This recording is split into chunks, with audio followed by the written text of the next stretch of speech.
Hi friends, previous సెషన్స్లో మనం CSS గురించి సిఎస్ఎస్కి సంబంధించిన fonts, background colour, borders and also CSS selectors గురించి డిస్కస్ చేసుకున్నాం కదా. సో ఈ రోజు వచ్చేసి సిఎస్ఎస్ ఓవర్ఫ్లో గురించి డిస్కస్ చేసుకుందాం. చాలా ఇంపార్టెంట్ క్వశ్చన్స్ అనమాట, ఇంటర్వ్యూలో కంపల్సరీ అడుగుతారు సిఎస్ఎస్ ఓవర్ఫ్లో గురించి. సో ఫస్ట్ మనం ప్రాక్టికల్గా వెళ్దాం, తర్వాత థియరిటికల్గా డిస్కస్ చేసుకుందాం. So CSS3 overflow.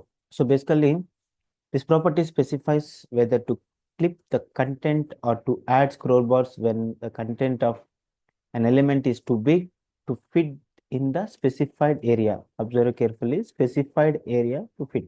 అంటే ఏంటంటే ఒక కంటెంట్, ఫర్ ఎగ్జాంపుల్ ఒక పారాగ్రాఫ్ ఉంది. సో ఆ పారాగ్రాఫ్ని మనము యూఐలో డిస్ప్లే చేసేటప్పుడు దాని విడ్త్ అనేది కంప్లీట్గా బ్రౌజర్ మొత్తం ఆక్యుపై చేస్తుంది. అంటే మనం ఎంత కంటెంట్ ఇస్తామో అంతవరకు.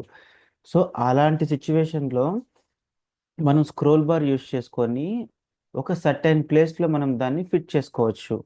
సో ఆ సినారియోని ఓవర్ఫ్లో, అంటే ఆ కంటెంట్ ఓవర్ఫ్లో కాకుండా మనము కావాల్సిన ప్లేస్లో దాన్ని ఫిట్ చేసుకోవచ్చు. సో వీటికి మనకి 4 మెథడ్స్ ఉన్నాయి. సో ఫస్ట్ ఏంటంటే visible, hidden, scroll, auto. Auto ఏంటంటే స్క్రోల్కి కొంచెం సిమిలర్గానే ఉంటుంది, ఆల్మోస్ట్ సిమిలరే, కాకపోతే చిన్న చేంజ్ అంతే. సో ఫస్ట్ ఏంటంటే విజిబుల్ చూద్దాము. ఫస్ట్ విజిబుల్, తర్వాత హిడెన్, తర్వాత స్క్రోల్, ఫైనల్గా ఆటో చెక్ చేద్దాం, ప్రాక్టికల్గా చెక్ చేద్దాం. సో ఫస్ట్, సో ఇక్కడ నేను ఒక పారాగ్రాఫ్ ఎలిమెంట్ తీసుకొని ఒక కంటెంట్ పోస్ట్ చేస్తాను. సో ఏదైనా ఒక పారాగ్రాఫ్ తీసుకుందాం, అవుట్పుట్ చెక్ చేద్దాం. One second.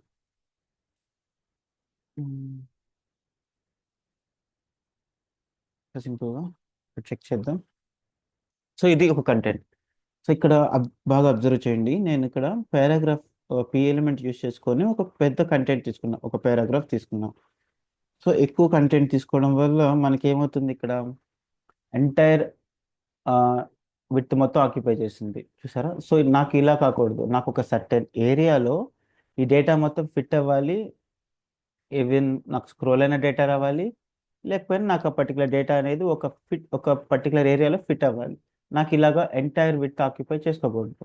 సో ఈ సినారియోలో మనం ఏం చేసుకోవచ్చు అంటే, ఫస్ట్ విజిబుల్ ప్రాపర్టీ యూస్ చేసి చెక్ చేద్దాం ఎలా వస్తుంది ఏంటి అని. సో ఎలిమెంట్ సెలెక్టర్ యూస్ చేసుకొని ఫస్ట్ నేను విడ్త్ ఇస్తాను. విడ్త్ నేను ఒక 300 పిక్సెల్ ఇస్తాను. అట్లానే హైట్ అనేది ఒక 100 పిక్సెల్ ఇస్తాను.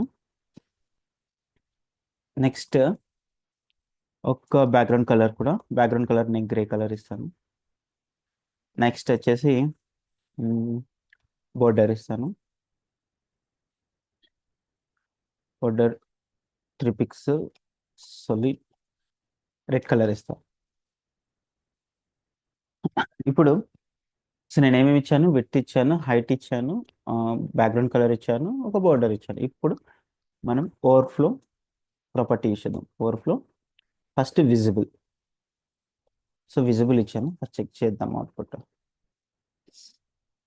సో అబ్జర్వ్ చేశారు, ఇక్కడ బాగా అబ్జర్వ్ చేయండి, నేను కొంచెం జూమ్ చేస్తాను. కంటెంట్ ఇందాక ఎట్లా వచ్చింది, ఎంటైర్ యూఐ మొత్తం ఆక్యుపై చేసింది. బట్ ఇక్కడ కోడ్ చూపిస్తాను చూడండి. సో నేను ఏమి ఇచ్చాను, విత్ 300 పిక్సెల్ వరకే ఇచ్చాను. సో 300 పిక్సెల్ విత్ ఆక్యుపై చేసింది. At the same time height 100 pixel ఇచ్చాను.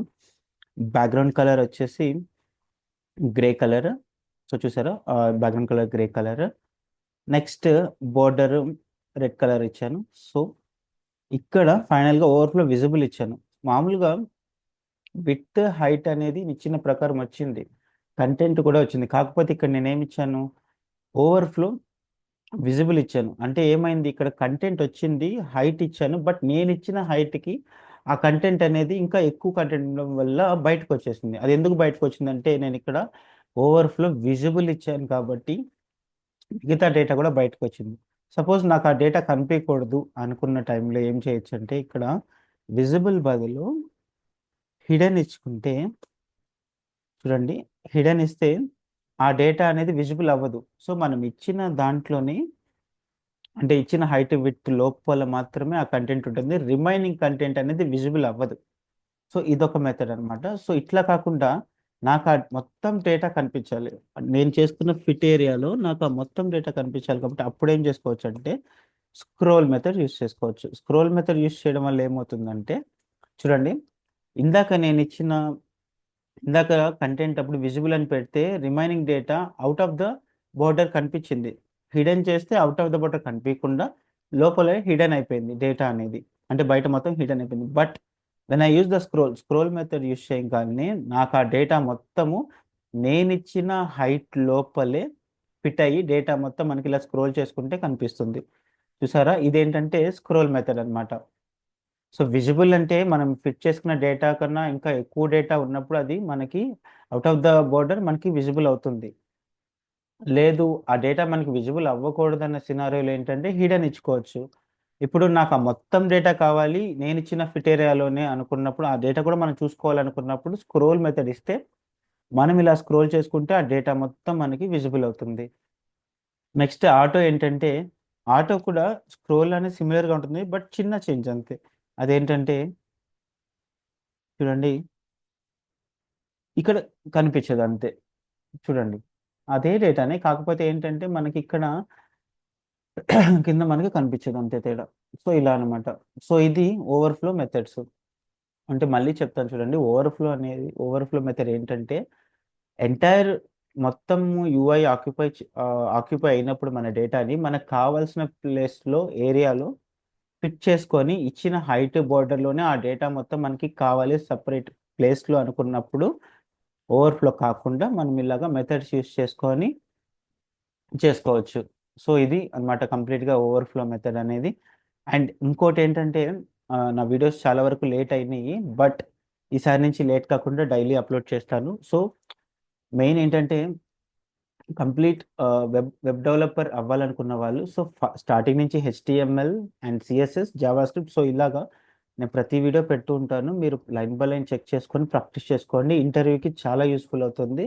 అట్ ద సేమ్ టైం ఏంటంటే నేను యూట్యూబ్లో రియల్ టైమ్ ప్రాజెక్ట్స్ కూడా అప్లోడ్ చేశాను.